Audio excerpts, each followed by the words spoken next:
और मैं हूं हरी सर और आप देख रहे हैं मेरा यूट्यूब चैनल चलो कदम बढ़ाएं। तो चलो चलते हैं बच्चों। तो यहाँ पर अब हम करने वाले हैं क्वेश्चन नंबर 25। ठीक है, आप देख पा रहे हैं जैसे कि अपनी स्क्रीन पर, in a lottery there are 15 prize and 25 blanks लिखा, ब्लैंक्स है बच्चों यहाँ पर। फाइंड द प्रोबेबिलिटी, ठीक है, ऑफ गेटिंग ए प्राइज। ठीक है, प्राइज प्राप्त करने की हमें प्रोबेबिलिटी फाइंड करनी है। तो आइए करना शुरू करते हैं। बहुत ही इजी है बच्चों यहाँ पर।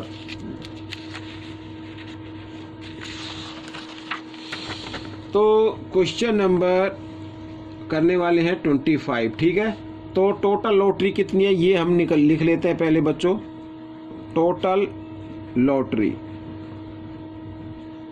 तो टोटल लॉटरी में बच्चों यहाँ पर 15 तो प्राइज हैं प्लस 25 ब्लैंक्स हैं, तो टोटल कितनी होगी बच्चों? 40 हो गई। ठीक है यहाँ पर।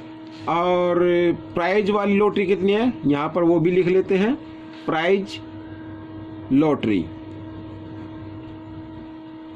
ये है बच्चों 15। ठीक है, और हमें जो प्रोबेबिलिटी फाइंड करनी है वो प्राइज वाली ही करनी है। तो पी लिख देता हूँ मैं शॉर्ट में। तो क्या होगा, टोटल नंबर नीचे आएगा और प्राइज वाले जो नंबर है वो ऊपर आएंगे और हम इसको डिवाइड कर देते हैं 5 से। 5 3 जा 15, 5 8 जा 40। ठीक है बच्चों, तो प्राइज की प्रोबेबिलिटी जो होगी वो होगी 8 में से 3 का तो प्राइज निकलना। अगर आप 8 लॉटरी खरीदते हैं तो उसमें से पॉसिबिलिटी है कि 3 में से आपको प्राइज मिले। ठीक है बच्चों, ये आपका आंसर हो गया। अब हम करने वाले हैं क्वेश्चन नंबर 26। जी हाँ, देखिए question number 26। In P events, ठीक है, equal 0.423 find P note event. ठीक है, नोट इवेंट मीन्स घटना ना होने की प्रायिकता क्या है वो फाइंड आउट करना है। आइए क्वेश्चन नंबर 26। ठीक है यहाँ पर, तो ये तो दिया है पी इवेंट है यानी 0.423। ठीक है, और हमें जो फाइंड करना है वो फाइंड करना है पी यहाँ पर। ठीक है, नॉट ई। तो मान लीजिए बच्चों यहाँ पर मैं आपको करके दिखाता हूँ। ये तो है इवेंट की प्रोबेबिलिटी।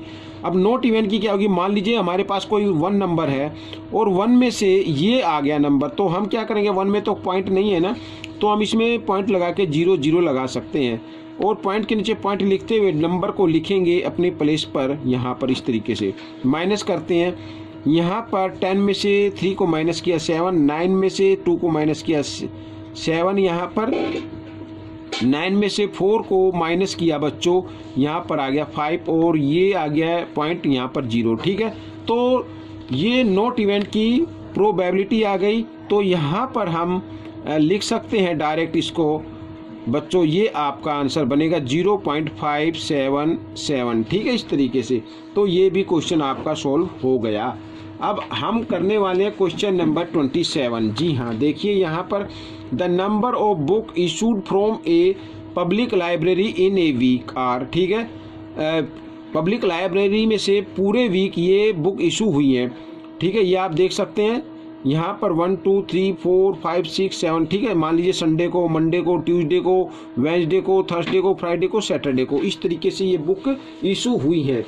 अब हमें जो प्रोबेबिलिटी फाइंड करनी है, find the probability that the number of books issued on a day is less than 1500। तो 1500 से, ठीक है बच्चों, कितने दिन हुई है उसकी प्रोबेबिलिटी फाइंड आउट करनी है। ठीक है, आइए करना शुरू करते हैं। तो सबसे पहले बच्चों यहाँ पर हम क्वेश्चन नंबर 27 करते हैं। ये तो इजी है बच्चों, यहाँ पर आप इसको देख के लिख सकते हैं। देखो टोटल डेज है यहाँ पर, वो मैं लिख लेता हूँ। टोटल डेज है बच्चों 7 हमारे पास, और 1500 से कम। तो एक तो देखो ये हो रही है यहाँ पर। ठीक है बच्चों, एक ये हो गई, एक ये हो गई 2 और ये हो गई 3 डेज हुई है। तो यहाँ पर हम सीधा लिखते हैं नंबर ऑफ डेज। पहले लिखता हूँ नंबर ऑफ डेज, ठीक है, इन विच द बुक, यहाँ पर लिखेंगे बच्चों इशूड। ठीक है, लेस देन 1500, ओ सॉरी 1500, ठीक है। तो कितने दिन है बच्चों, वो 3 डेज हैं, ठीक है। तो प्रोबेबिलिटी फाइंड आउट कर लेते हैं।